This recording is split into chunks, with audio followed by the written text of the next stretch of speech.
आंगनबाड़ी कार्यकर्तियों और सहायिकाओं के द्वारा विगत दिनों से चल रहे धरना प्रदर्शन के क्रम में आज शहीद स्थल झूलाघर पर सीटू के बैनर तले प्रदर्शन किया गया और अपनी मांगों को लेकर मुख्यमंत्री को उपाधिकारी के माध्यम से ज्ञापन भी प्रेषित किया। तो वहीं मांग की गई है कि मसूरी से आंगनबाड़ी वर्करों को देहरादून छोटे छोटे कामों के लिए जाना पड़ता है और यदि मसूरी में ही एक ब्लॉक का गठन किया जाए ताकि यहाँ की आंगनबाड़ी और सहायिकाओं को ब्लॉक स्तर पर ही कार्य करने का अवसर दिया जाए।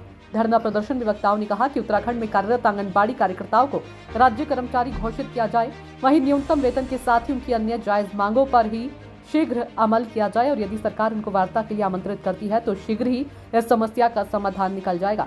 इस अवसर पर शहर अध्यक्ष जयश्री बिष्ट ने कहा कि उनकी मांगे जायज है और सरकार को उनकी मांगों पर ध्यान देना चाहिए। उन्होंने कहा कि आंगनबाड़ी वर्करों को बीएलओ के साथ ही पोलियो की ड्यूटी करनी पड़ती है, जिसका उन्हें कोई अतिरिक्त मानदेय भी नहीं दिया जाता है। मेरा नाम जयश्री बिष्ट है और मैं यहाँ पे आंगनवाड़ी कार्यकर्ता की ब्लॉक अध्यक्ष हूँ। देखिए, ये धरना पिछले 20 तारीख से हम लोगों का पूरे राज्य स्तर पर चल रहा है और यहाँ पर कुछ ऐसे कार्यकर्तियाँ हैं जो असमर्थ हैं नीचे जाने में, देहरादून जाने में सांकेतिक धरना। इसलिए हमने ये निर्णय लिया था कि एक दिन का हम यहाँ पे सामूहिक धरना करेंगे ब्लॉक स्तर पर जी।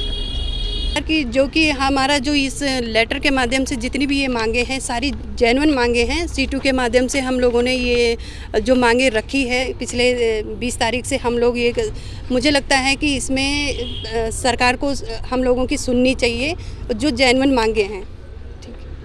इसमें हमारी सबसे पहले तो आंगनवाड़ी कार्यकर्तियों को 26,000 रुपये न्यूनतम मानदेय दिया जाए और जो हमारा विभाग से अलग कार्य कराया जाता है, हम लोगों को बीएलओ की ड्यूटी कराई जाती है, पोलियो की ड्यूटी कराई जाती है, वो उस हिसाब से यदि ड्यूटी करवा रहे हैं तो उस हिसाब से हमें मानदेय भी दिया जाए।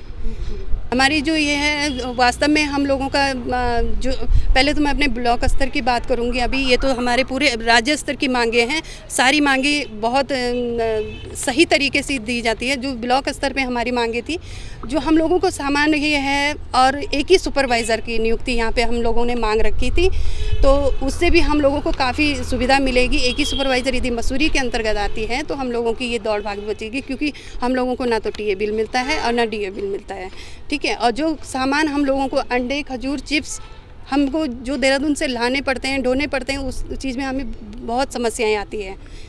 और मोबाइल रिचार्ज का है तो मोबाइल रिचार्ज भी हम लोगों को नहीं दिया जाता है। ऑनलाइन वर्क हम लोगों से बहुत करवाया जाता है।